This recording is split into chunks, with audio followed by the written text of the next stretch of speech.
I'll keep this video short to save you time, and because a lot of what I'm about to say here was also what I had to say after getting into the second closed beta, so I'll link that video in the description. I couldn't get into CBT3, but from what I've seen so far, the live release of Honkai Star Rail has just been an optimized version of what I played 11 months ago, and the bit that's actually shocking is that it's also a far more streamlined version of Genshin Impact. That's worth a tangent all its own, actually. Every system from Genshin has an equivalent here, but superior. Resin, for example. Yes, Star Rail still uses it, but not only do you have a higher cap, it also recharges faster.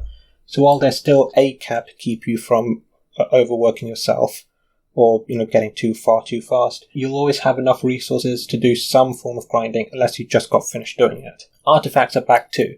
For those new to HoYoverse, these are equipables with randomized stats. While randomized items are also in Star Rail, the system has been simplified and the challenges that reward them can be autoplayed, meaning it's faster to get equipment, and easier, at least as far as I've seen, to get the stats you want. Not only that, you eventually unlock an ability to craft the items you want with the main stats you want, which is crazy. Autoplaying and resin management are just the start of Star Rail's quality of life features, some I'd love to see in more games, not just in HoYoverse products. You can immediately walk to any challenge encounter from the menu, and you can turn in quests and craft items whenever you want as well, without having to visit a crafting table or similar location. And the UI to move between these different menus is also so much faster. This includes healing items and items needed for upgrading characters, which makes everything so very fluid. Star Rail also has by far the simplest implementation of a battle pass or daily objective system I've seen, with the battle pass being easy to clear out and the level requirements being kept low. The daily objectives are also incredibly simple things like crafting one item or completing one daily mission. And even those daily missions are simple, talk to person A, then person B affairs, that have so far been pretty enjoyable. This is going to be a really easy game to pick up when you don't have much time but still want to feel like you've accomplished something. That said,